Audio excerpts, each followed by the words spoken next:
tristeza existe, mas a tristeza mais triste, que faz tudo entristecer, é a mãe pobre gemer, dos olhos d'água correndo, vendo teu filho dizendo: mamãe, eu quero comer.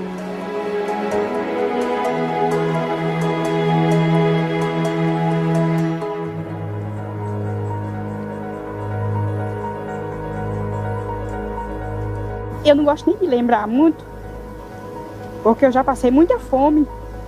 Não foi pouco não, foi muita.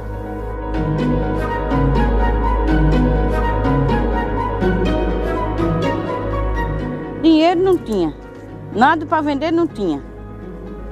Muita gente tinha vezes que, Ave Maria, relava mandioca para fazer um beiju para comer, com fome. A gente comia farinha de mandioca com chá de capim-santo para sobreviver.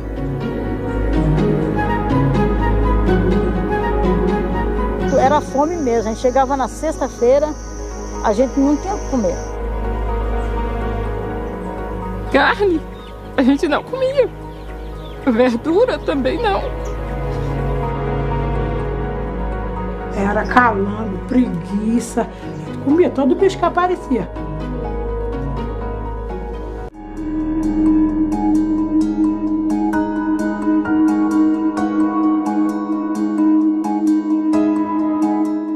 O Brasil sempre teve as desigualdades sociais, continua tendo, é um dos países mais desiguais do mundo. Entretanto, durante muito tempo isso foi apenas um fenômeno natural. Era natural a desigualdade, é natural termos os senhores feudais, é natural termos os escravos, pessoas trabalhando para outras, pessoas não sendo remuneradas. A fome está diretamente ligada com a propriedade da terra no Brasil. E a primeira lei de terras criada aqui foi criada para não deixar que os pobres e os escravos libertos da escravidão tivessem acesso à terra. O Estado é dono das terras e que para ter acesso a ela somente a partir de compra. Então esta instituição jurídica agrária, ela vai então jogar na marginalidade todos os pobres livres. O Brasil tem essa característica curiosa de ocultar. É o país mais ocultista do mundo, ele oculta os seus grandes problemas, ele só gosta de exibir as suas vantagens. Então vem o Josué e diz: não, tem fome no mundo, tem fome no Brasil. Ele foi que deu à fome o estatuto político e científico, quando ele levantou essa questão. José de Castro acho que é sem dúvida alguma, o pioneiro da abordagem da segurança alimentar moderna. Era condições dos países em desenvolvimento produzirem os seus próprios alimentos. A reforma agrária feita em termos da reforma da nossa Constituição, indo ao encontro dos anseios da nação, vai proporcionar mais do que qualquer outra medida ou providência essa tranquilidade que nós todos reclamamos, que a reclamamos em benefício do desenvolvimento no nosso país. Diariamente chega a São Paulo, a maior cidade industrial do Brasil, o denominado Trem do Norte. Ele traz algumas centenas de imigrantes que vêm em busca de trabalho. São assalariados agrícolas, parceiros, meeiros, arrendatários e pequenos proprietários que procedem do Nordeste. De 1952 a 62, migraram para São Paulo 1.290.000 nordestinos. O acesso à terra é também uma outra questão importante, do ponto de vista das famílias. Eu sou de uma família sem terra, né? Eu nasci dos 10 anos para cá, eu me lembro de mais ou menos 3 moradores, porque meu pai trabalhou. A gente não tinha terra, a gente vivia na terra dos outros. Só para recordar, o assassinato de Pedro Teixeira na Liga de Sapé, na Paraíba, em 1963. Eloy Ferreira da Silva, no norte de Minas, massacre de Eldorado de Carajás. Chico Mendes, em 1988. Roseli Nunes, no sul, e tantos outros. A gente está lutando também por eles, né? Se a gente conseguir a terra e a reforma agrária, vai ter uma mudança no nosso país, né?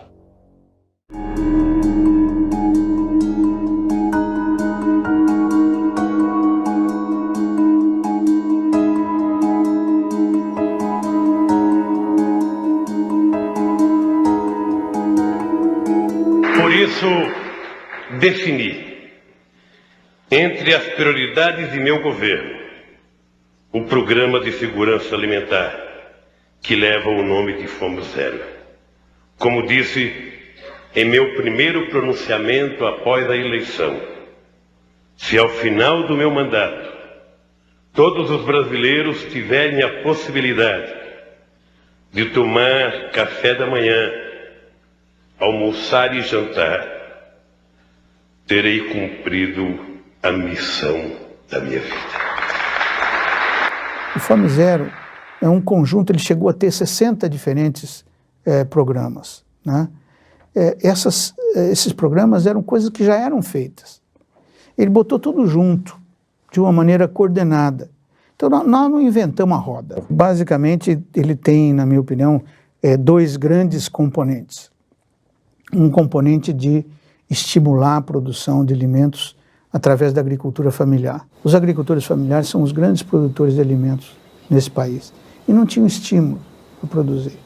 Então, inverter, dar mais crédito para eles, dar mais assistência técnica. Rapidamente, o Fome Zero conseguiu estimular a produção de mandioca, a produção de arroz, a produção de feijão. O segundo elemento foi dar poder aquisitivo à população. O Fome Zero tinha um cartão que chamava Cartão Fome Zero, que depois veio a ser o Bolsa Família, que distribuía, na época, R$50 por família e dava à mulher. Esse foi um outro elemento importante. Eu me lembro que nós tivemos que ir ao Supremo Tribunal para conseguir dar o cartão só para as mulheres. Chegava mês de janeiro, a gente não tinha, não vou dizer R$1, R$1 para comprar os materiais das crianças, né? Uniforme. Aí com o Bolsa Família, eu podia comprar os materiais de escola deles, uniforme, roupa e até mesmo alimento. Quando a nossa renda, né, começou a melhorar, aí eu devolvi o cartão para que outras famílias pudessem receber. Porque da mesma forma que me ajudou meus filhos, que eu nunca imaginava que um dia, né, eu pudesse ter um filho universitário. Ninguém pode aceitar a existência da pobreza como um fato natural. Ninguém pode aceitar a indigência como um fato natural.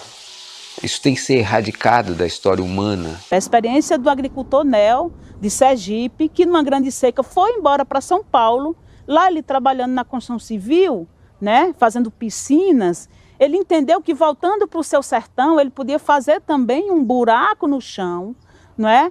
Com areia e cimento, podia fazer placas que podia fechar e captar água de chuva. Então são experiências dos agricultores. Água, né?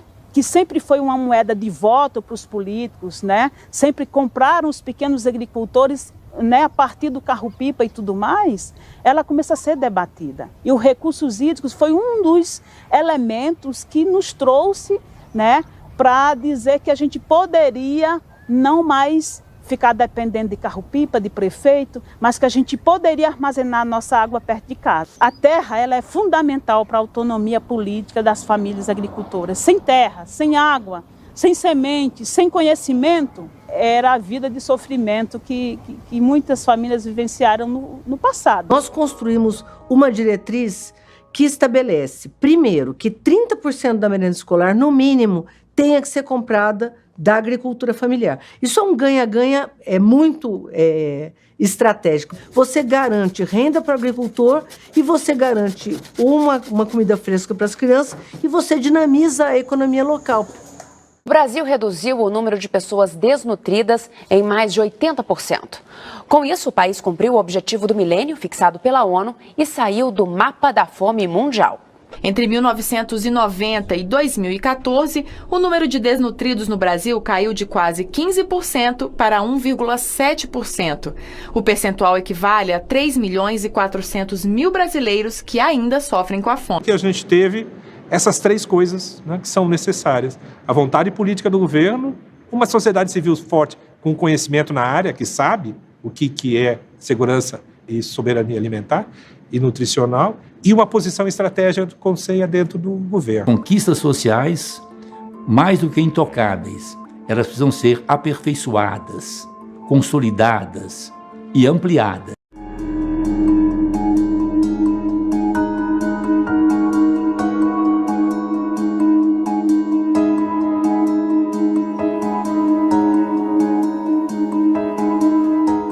Então tem uma bandeira muito cara para nós, que é a soberania alimentar. Se debater a segurança, sim, é necessário garantir que as pessoas possam ter alimento. Mas mais que isso, é preciso debatermos qual alimento a gente quer. Quando a medida provisória 870 é publicada e a extinção do CONSEA está lá atestada, um grande movimento foi mobilizado, tanto nacional quanto internacionalmente. A sociedade civil ela não se desmobilizou e não ficou parada.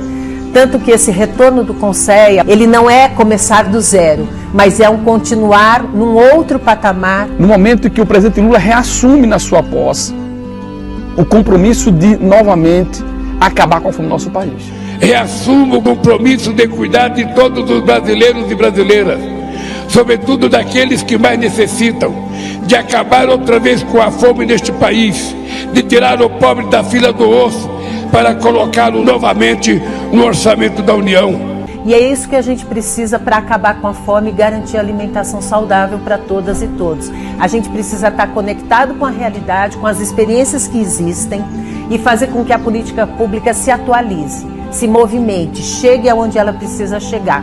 Coisa que é extremamente desafiadora, mas ela é possível quando esse diálogo existe.